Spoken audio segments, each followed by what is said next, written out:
Good afternoon everyone. स्वागत है आपका टारगेट सेमेस्टर के यूट्यूब चैनल पे और मैं हूं अंकिता और यहाँ पे मैं फिजिक्स पढ़ा रही हूँ। ठीक है, तो फिजिक्स पढ़ने जा रहे हैं हम लोग सारे लोग। तो फिजिक्स में आपको ये पता होगा कि जितने भी फर्स्ट सेमेस्टर वाले बच्चे हैं, ठीक है, अगर वो पहले लेक्चर देख रहे होंगे तो उनको ये जानकारी होगी कि मैंने पार्ट बी स्टार्ट किया था और पार्ट बी का मैंने यूनिट थर्ड फिनिश करवाया था और यूनिट फर्स्ट हो गया है। ठीक है, तो ये आपका यूनिट सेकंड है। याद रहे, पार्ट बी का ये यूनिट सेकंड है। ठीक है, तो जितने भी फर्स्ट सेमेस्टर वाले बच्चे हैं वो ध्यान देंगे, क्योंकि अब एग्जाम आपका आने वाला है और जल्दी से जल्दी अब खत्म करना है। सिर्फ आपका एक और यूनिट रह जाएगा और बाकी जो कुछ टॉपिक आपके इनकम्प्लीट थे उसको कंप्लीट कराया जाएगा। ठीक है, तभी हम लोग लेक्चर पे ध्यान देंगे। तो आपको याद होगा कि मैंने पहले वाले जो लेक्चर में जो पढ़ाया था वो क्या था, एक तरह से हम कह दें वेक्टर अलजेब्रा। ठीक है, उसमें हमने पढ़ा था जो भी लीनियर मोमेंटम होता है, एंगुलर मोमेंटम, उसके बारे में। इसमें भी पढ़ेंगे एंगुलर मोमेंटम, लेकिन किसका पढ़ेंगे? Dynamics of the rigid body, rigid body का। ठीक है, डायनेमिक समझते हो? गतिक, मतलब समझ रहे हो ना, गतिक। अब गतिक क्या होगा? रिजिड बॉडी यानी एक ऐसी बॉडी जो क्या हो, एकदम सॉलिड हो और कठोर हो। ठीक है, लेकिन हम पहले समझेंगे कि रिजिड बॉडी होती क्या है। तो रिजिड बॉडी क्या होगी ये बता दो मुझे। क्योंकि रिजिड बॉडी जो हम उसको कहेंगे, जो परफेक्टली रिजिड बॉडी होगी हम उसको कहेंगे जो अपना पोजीशन चेंज ना करे, जिसके पार्टिकल अपना पोजीशन चेंज ना करें। उनको मूव कराया जाए, चाहे कुछ भी कराया जाए, ठीक है, उनको ऐसे कहीं से छोड़ दिया जाए, चलो जाओ, मतलब अब यहाँ से वहां तक ऐसे हमने उसको बाय एक्सटर्नल फोर्स छोड़ दिया। ठीक है, वो मूव करिए, लेकिन उसके पार्टिकल का जो सिचुएशन है, ठीक है, पोजीशन है, वो क्या है, मूवमेंट के बाद भी सेम रहे, मूवमेंट के पहले भी सेम रहे, वो होती है परफेक्टली रिजिड बॉडी। लेकिन there is no perfectly rigid body. ठीक है, हम देखेंगे कैसे और क्यों, यही सारी चीजें हमको पढ़ना है। ठीक है, इस लेक्चर में। ओके, तो just a second, just a second.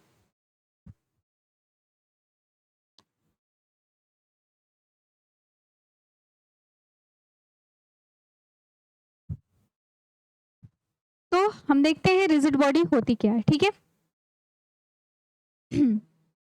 Angular momentum, इसको तो पहला ही टॉपिक आपका है, तो इसको बाद में हम लोग देखेंगे, पहले रिजिड बॉडी देखो।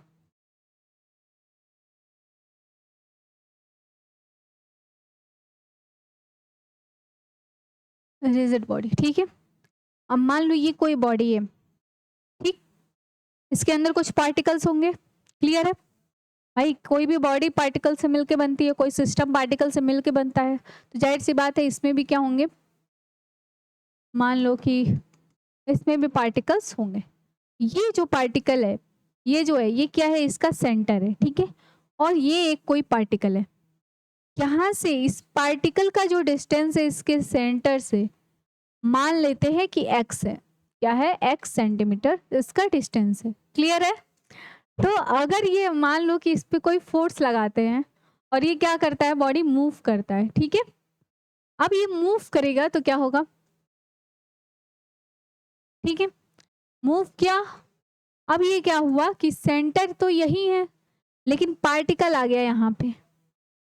क्या आ गया? पार्टिकल यहाँ पे आ गया, और इसके बीच में अभी भी अगर ये डिस्टेंस x सेंटीमीटर है तो उसको हम क्या कहेंगे? Rigid body. क्या कहेंगे?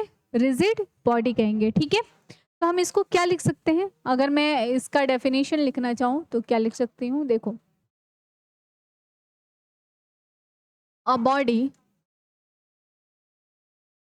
इन which the particles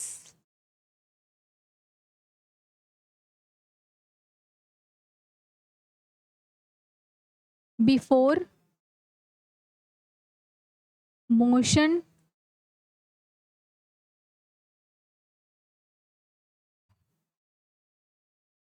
before motion और after motion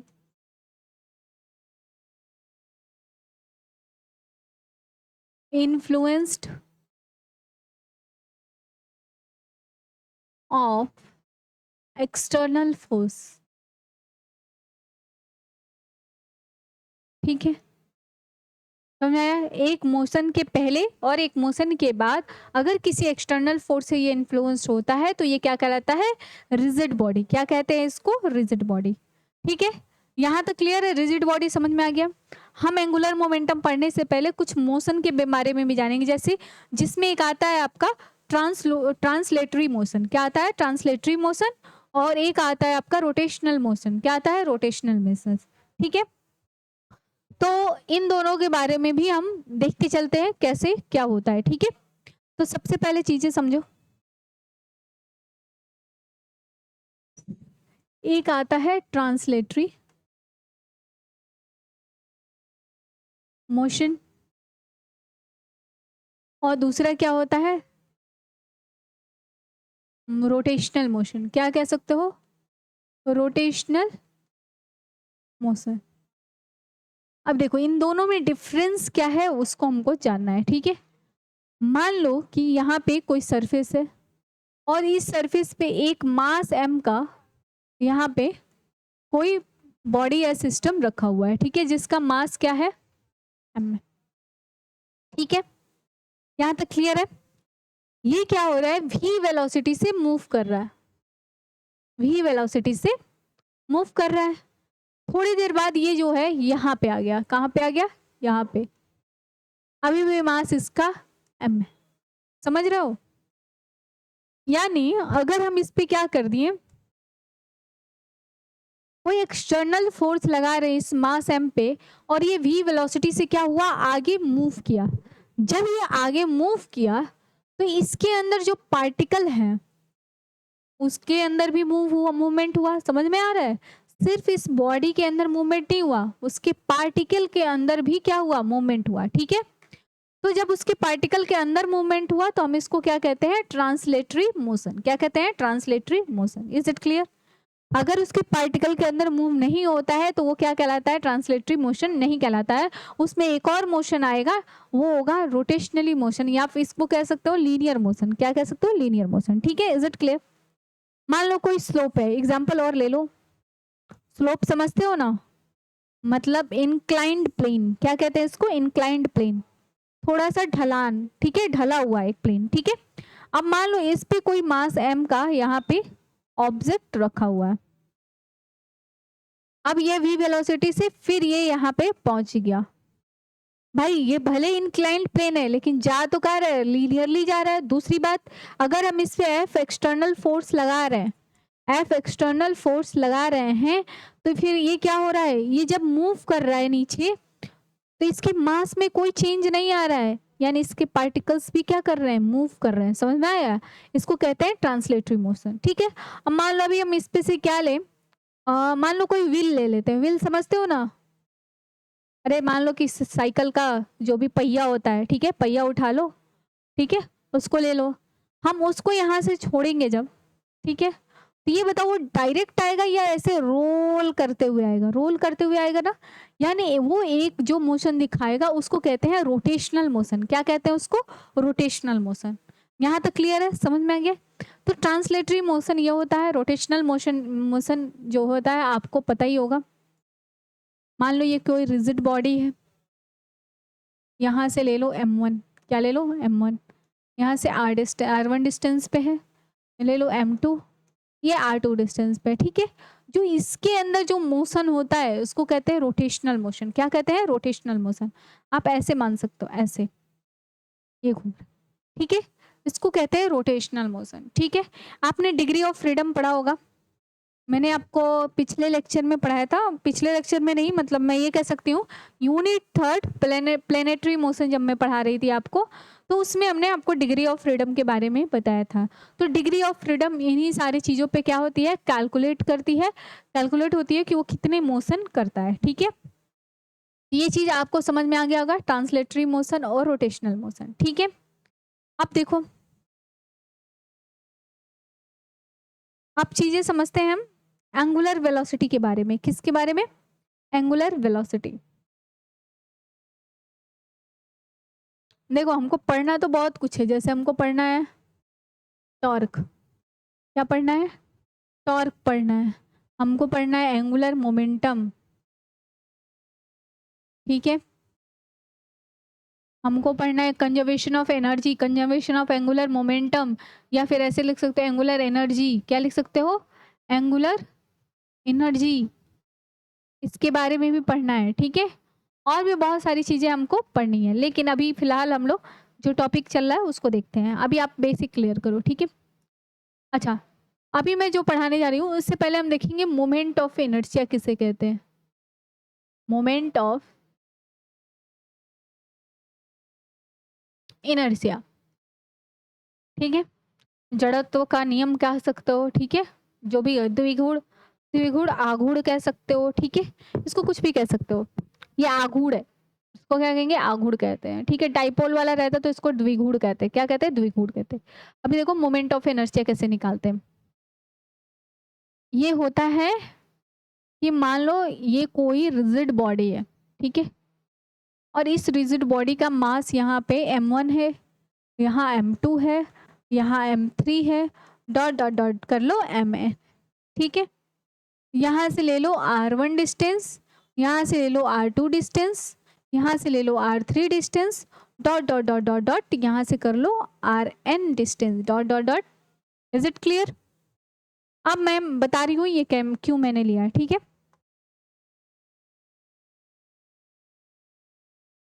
moment of inertia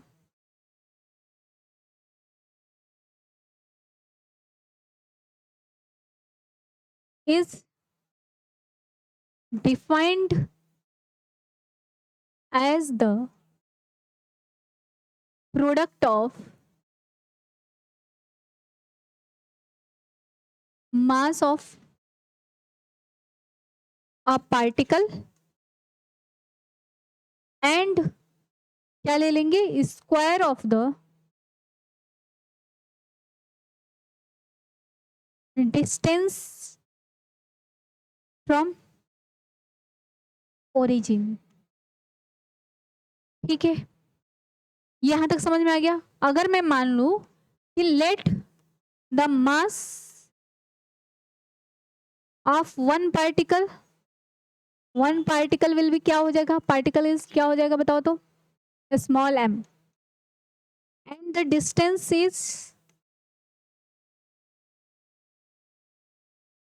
small r, then moment of inertia, अगर मैं ऊपर डेफिनेशन के हिसाब से देखूं, प्रोडक्ट ऑफ यानी मास इनटू आर यानी उनके बीच के डिस्टेंस का square, I is equals to हो जाएगा एम आर स्क्वायर। क्या हो जाएगा? I is equals to M R square, ठीक है। यहाँ तक क्लियर है? ये हो गया moment of inertia for one particle whose mass is M and the distance is R from the origin. Is it clear? Okay, यहां तक समझ में आया? अब हम मोमेंट ऑफ इनर्शिया निकालेंगे नंबर ऑफ पार्टिकल्स। क्या? नंबर ऑफ पार्टिकल्स, यानी सिर्फ एक पार्टिकल्स के लिए नहीं, 2 3 4 5, या फिर कह सकते हो आप एन नंबर ऑफ पार्टिकल्स, 1000 2000 3000 4000, जितने भी पार्टिकल्स ले लो उनके, ठीक है। तो यहां से देखो moment of inertia for N number of particles. Let the body whose particles masses are m1, m2, m3, m4, dot dot dot dot mn, ठीक है। And the distance will be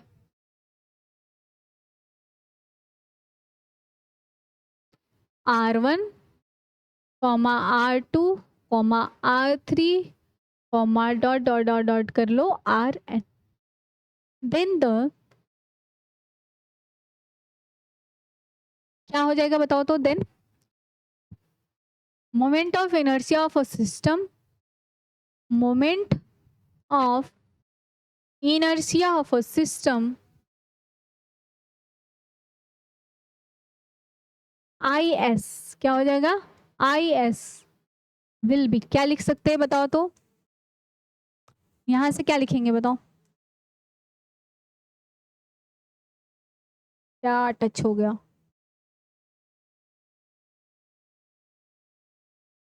देखो I S, system, moment of inertia of system, ठीक है, I S हमेशा suffix में रहेगा, ठीक है। इसको लिख लो m1 plus m2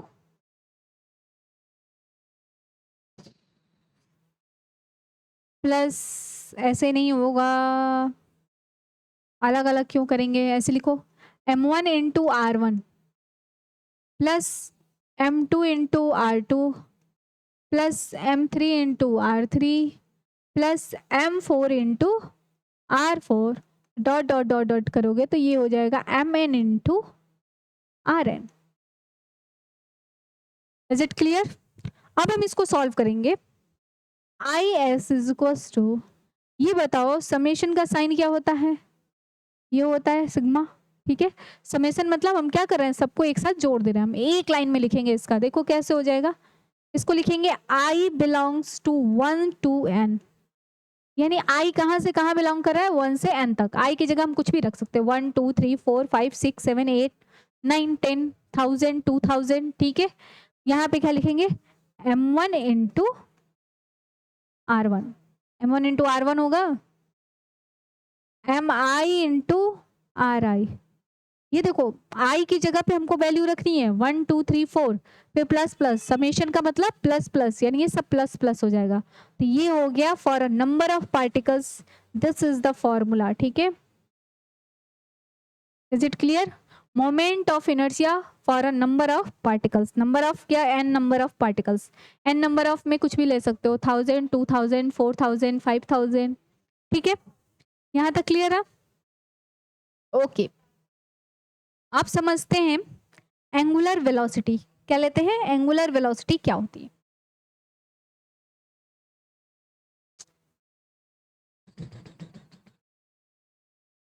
angular velocity momentum में ही समझ लेते हैं, या फिर बोलो तो एंगुलर वेलोसिटी करा दे फिर मोमेंटम कराते हैं, ठीक है। अच्छा, जो भी बच्चे ये बैच देख रहे हैं वो बच्चे अभी ध्यान देंगे, ठीक है। ये बीएससी फर्स्ट सेमेस्टर वालों के लिए है, किसी भी यूनिवर्सिटी के हो, ठीक है, सिलेबस सेम है, बीएससी फर्स्ट सेमेस्टर वाले जितने भी बच्चे हैं वो देख सकते हैं। ये आपका जो सिलेबस है पार्ट ए ऑलरेडी कंप्लीटेड है, ठीक है। पार्ट बी का आपका 2 यूनिट कंप्लीट है, यूनिट फर्स्ट और यूनिट थर्ड, ठीक है। अभी मैं यूनिट सेकंड पढ़ा रही हूँ, तो उम्मीद है आप सारे लेक्चर्स देख रहे होंगे, लेकिन जिन बच्चों ने अभी तक ज्वाइन नहीं किया है, क्योंकि अभी आपका एग्जाम करीब आ गया है, ठीक है, उन वो बच्चे जाके अभी ज्वाइन करें, सारथी बैच है, ठीक है, टारगेट सेमेस्टर ऐप पे आपको ये मिल जाएगा, ठीक है। आप ऐप इंस्टॉल करोगे तो आपको ये मिल जाएगा, ठीक है। तो ये आपको बहुत ही अफोर्डेबल प्राइस में मिल रहा है, आप देख सकते हो 599 में है, ठीक है। और आपको इसमें बहुत सारी चीज़ें देख सकते हो, 3 क्वेश्चन है, क्लास नोट्स है, इंपॉर्टेंट एमसीक्यूज, शॉर्ट नोट, इसमें क्लास नोट्स, पीडीएफ, या फिर एमसीक्यू जो आपके एक्सपेक्टेड क्वेश्चन होते हैं, या फिर पहले के पीवाईक्यू होते हैं, प्रीवियस ईयर क्वेश्चन जितने भी होते हैं, ठीक है, उन सारे क्वेश्चन को भी आपको कराया जाता है, ठीक है। और आपके पूरे यूनिट वाइज एमसीक्यूज कराया जाता है। तो उम्मीद है कि आप सभी देख रहे हो और जाके लेक्चर ज्वाइन किए हो, पूरे लेक्चर आपने कंप्लीट किया है, देख के नोट्स कंप्लीट है, एग्जाम के लिए रखे नहीं हो कि हाँ मैम एग्जाम आएगा तो उसके 2 दिन पहले ज्वाइन करेंगे, चलो चलो अभी क्या ज्वाइन करना है, ठीक है। तो भाई देखो कोई रोबोट नहीं है, हम इंसान हैं, ठीक है, हम एक दिन में कोई काम नहीं कर सकते हैं, ठीक है। हमको मेहनत लगता है, टाइम देना पड़ता है, ठीक है। जब तक आप मेहनत नहीं दोगे, टाइम नहीं दोगे, कुछ नहीं होगा, ठीक है। लोगों का चाहे कितना भी पूजा पाठ कर लो, अच्छाई कर लो, लेकिन जब तक मेहनत ना करो कुछ नहीं होने वाला है, ठीक है। तो उम्मीद है आप सभी आ, इतना तो करोगे। अब एक दिन में रात दिन जग के भी नहीं पढ़ सकते हो, ठीक है। खैर यह आपके फ्यूचर का सवाल है, आप भी देख सकते हैं, ठीक है। आपको खुद को भी चिंता होगी, आप छोटे बच्चे अब नहीं रह गए हैं।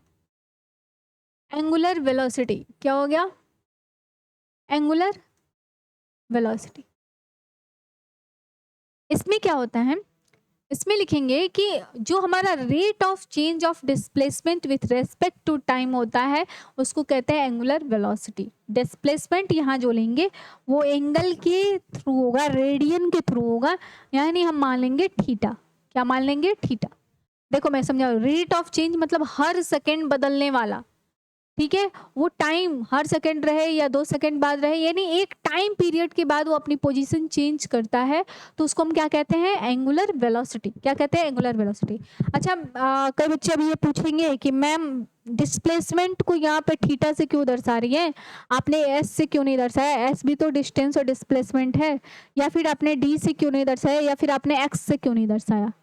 भाई देखो, ये क्या है? एंगुलर वेलोसिटी है। एंगुलर मतलब जहां भी ये चेंज होगा, यहाँ एंगल फॉर्म किया, अब यहाँ से यहाँ आया, ये भी एंगल फॉर्म कर दिया, ये एंगल, ये क्या है? एंगल। यानी ओवरऑल 4 थीटा कह सकते हो। कहने का मतलब ये क्या कर रहा है? अपना एंगल चेंज कर रहा है, समझ रहे हो? या फिर ऐसे लिख लो, θ1, θ2, θ3, θ4। इसमें हमको वेलोसिटी निकालनी है। समझ में आ रहा है कि हमारा पार्टिकल जब रोटेट कर रहा है, मान लो ये पार्टिकल है, ये ऐसे ऐसे ऐसे ऐसे रोटेट कर रहा है, समझ रहे हो? यानी एंगल चेंज कर रहा है। पहले क्या था? 0 डिग्री पे था। ये होता है हमारा प्रोटेक्टर, देखे हो कभी? 0 डिग्री, 180 डिग्री, 90 डिग्री, ठीक है। ये मान लो हमारा 45 डिग्री, और ये हमारा मान लो कितना है? 145 डिग्री। मैंने ऐसे ही मान लिया। अब ये मैं सोया मैम 45 डिग्री तो दिखता ही नहीं है, उसमें कहाँ है? काउंट करना पड़ता है, बीच में ही आता होगा ना, ऐसे समझो। अब ये मान लो ये मेरा पेन है, ठीक है, 0 डिग्री पे है।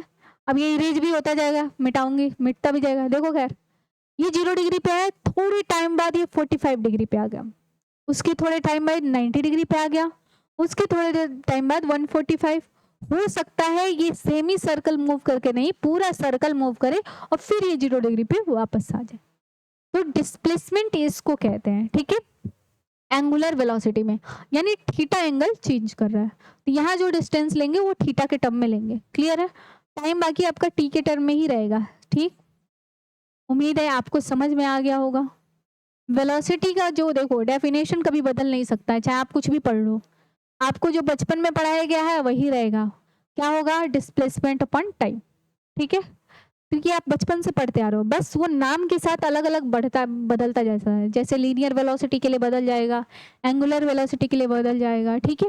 तो यहाँ पे हर चीज सिर्फ नाम के अकॉर्डिंग बदलेगा, वहां पे उसका पोजीशन बदल जाएगा, उसका नोटेशन बदल जाएगा, लेकिन डेफिनेशन वही का वही रहे। समझ में आया? Nothing to change. यहाँ पे लिख सकते हो क्या? द रेट ऑफ जहां भी लग जाए यानी टाइम के अकॉर्डिंग हो रहा है, ठीक है। The rate of change of displacement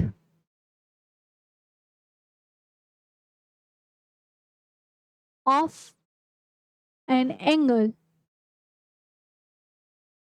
is called angular velocity. क्या कहलाएगा? Angular velocity. क्लियर है? अब चीजें समझो कैसे होगा। लिखो, let the display of let देखो, लेट द डिस्प्लेसमेंट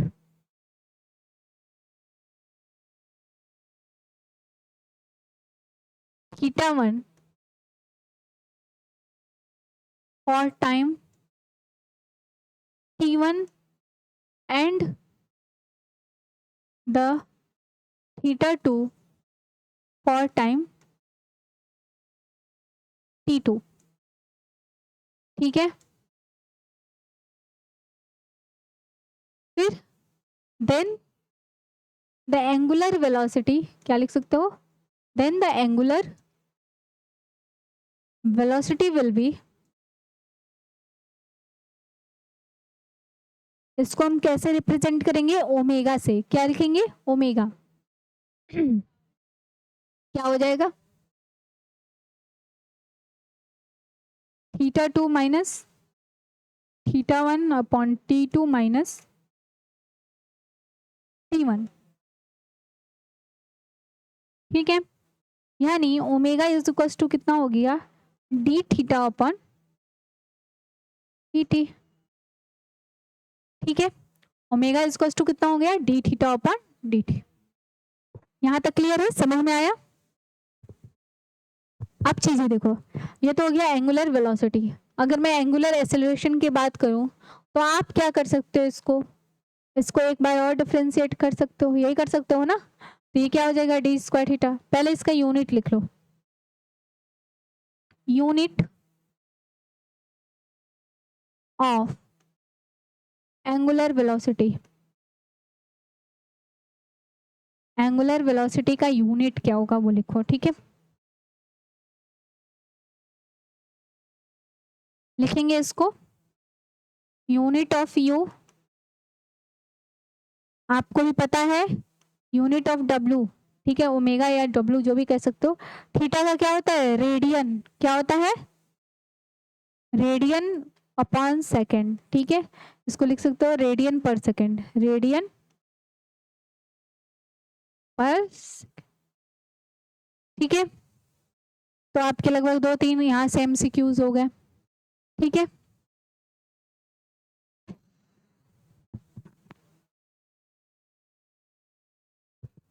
ओके, आगे बढ़ते हैं।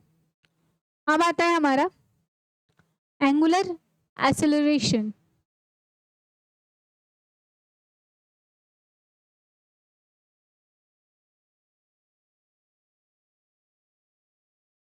एंगुलर एक्सेलरेशन, ठीक है। इसको करो, इसको क्या कर सकते हैं, differentiate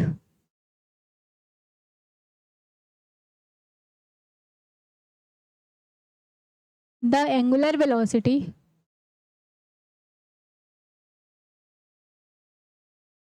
with respect to time. क्या मिल जाएगा हमको, d omega upon d t is equals to, क्या होगा बताओ तो, डी अपॉन डी टी,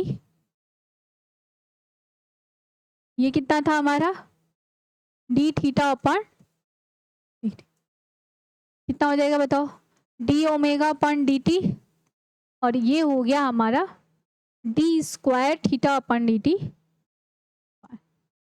ठीक है। अब ये जाहिर सी बात है, ये वेलोसिटी को टाइम के रेस्पेक्ट में करेंगे तो ये क्या हो गया, अल्फा, क्या हो जाएगा, अल्फा। अच्छा ये देखेंगे, ये इंस्टेंट वेलोसिटी है, इंस्टेंट एंगुलर वेलोसिटी, या फिर ये भी लिखेंगे इंस्टेंट एंगुलर एक्सेलरेशन, ठीक है। ये कितना हो जाएगा बताओ तो, D square theta upon d T square, ठीक है।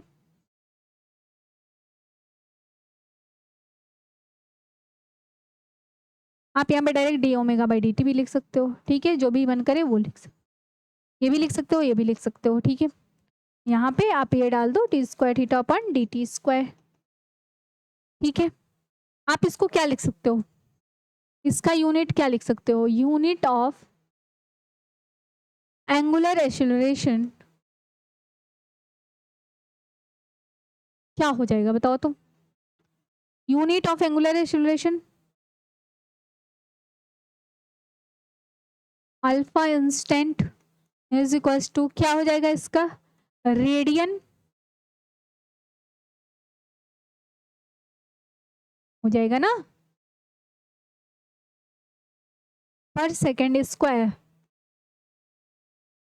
ठीक है, ये हो जाएगा। क्लियर है, यहां तक समझ में आ गया ना। एक काम करो, इसको इंस्टेंटेनियस बनाओ, इंस्टेंटेनियस, ठीक है।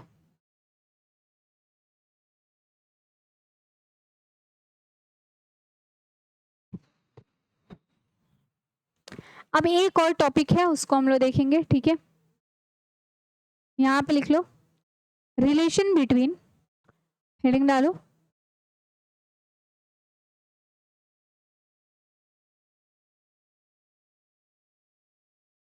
रिलेशन बिटवीन एंगुलर वेलोसिटी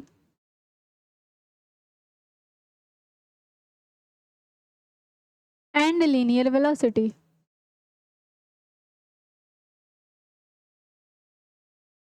ठीक है,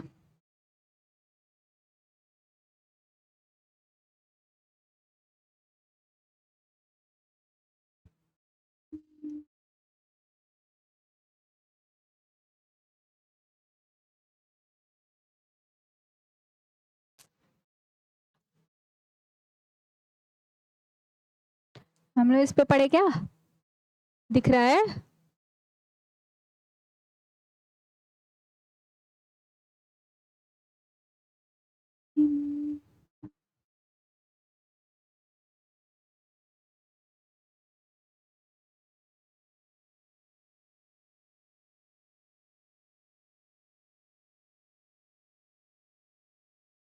चलो ये देखो,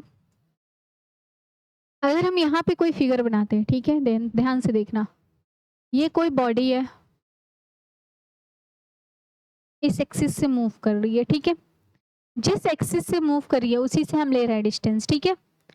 अब यहाँ पे हम क्या करेंगे, ये मान लो इसका एंगल थीटा है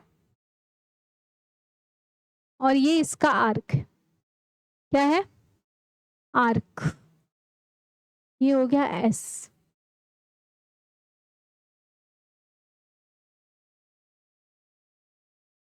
ये एस मान लो, ये आर मान लो, ठीक है। फिगर इतना गड़बड़ बन जाता है, देखो ये इसका कोई एक्सिस, ठीक है,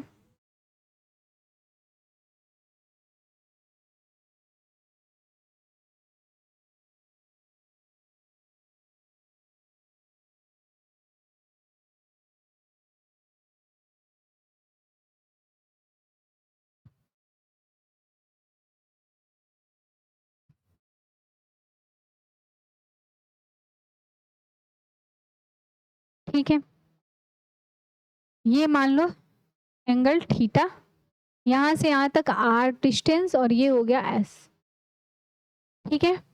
अच्छा हमको पता है कि थीटा बराबर क्या होता है, आर्क अपॉन रेडियस, ये होता है ना, थीटा बराबर, थीटा बराबर होता है आर्क अपॉन रेडियस, यानी एस अपॉन आर, हो गया भाई। एंगल बराबर क्या होता है, आर्क अपॉन रेडियस, यही होता है ना। यहां से एस निकालो तो एस बराबर क्या हो जाएगा, आर इंटू थीटा, क्या हो जाएगा, आर इंटू थीटा, ठीक है। हमको निकालना है एंगुलर वेलोसिटी और लीनियर वेलोसिटी में रिलेशन, ठीक है। इसको डिफरेंशिएट कर दो, differentiate with respect to time. अगर मैं अबव इक्वेशन को डिफरेंशिएट कर दूं तो कितना हो जाएगा बताओ, ये हो जाएगा d s upon d t is equals to r into d theta upon, ठीक है। हम इसको क्या लिख सकते हैं, देखो d s by t t, यानी क्या हो गया, डिस्टेंस अपॉन टाइम, वेलोसिटी है ना, तो क्या लिखेंगे इसमें, v is equals to r into omega, where आप लिख सकते हो v इज इक्वल्स टू क्या है, D s by d T and omega बराबर क्या हो गया, D theta upon d T, ठीक है। और यहाँ पे क्या लिख सकते हैं, and v is the linear velocity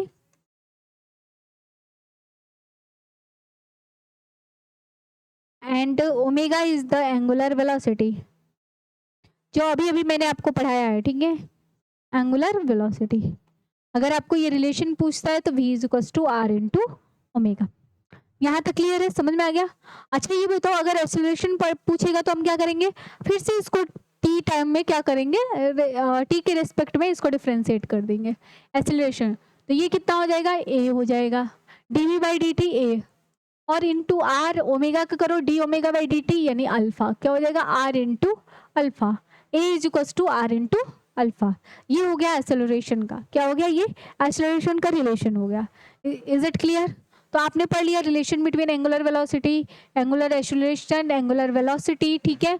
और आपने पढ़ लिया मोमेंट ऑफ इनर्शिया पढ़ लिया, ठीक है। यहाँ तक समझ में आ गया, ट्रांसलेटरी मोशन, रोटेशनल मोशन, ठीक है। और रिजिड बॉडी, तो रिजिड बॉडी आपका समझना बहुत ज़रूरी था, क्योंकि हमको कुछ बेसिक से स्टार्ट करना पड़ा कि आप समझ सको, ठीक है। समझ में आया? तो उम्मीद है अभी तक आपको इतना क्लियर हो गया होगा। मिलेंगे आपसे नेक्स्ट लेक्चर में, अभी के लिए बस इतना करते हैं नेक्स्ट टॉपिक के साथ। हाँ, और आपके डिस्क्रिप्शन बॉक्स में जो लिंक दिया है उस पर आप व्हाट्सएप ग्रुप से जुड़ सकते हो, उस पर क्लिक करके, ठीक है। जिससे आपको टाइम टू टाइम नोटिफिकेशन मिलता रहेगा कि कब क्लासेस चलेंगी, कब नहीं, डाउट जो भी होंगे, ठीक है। तो अभी के लिए बस इतना। Thank you.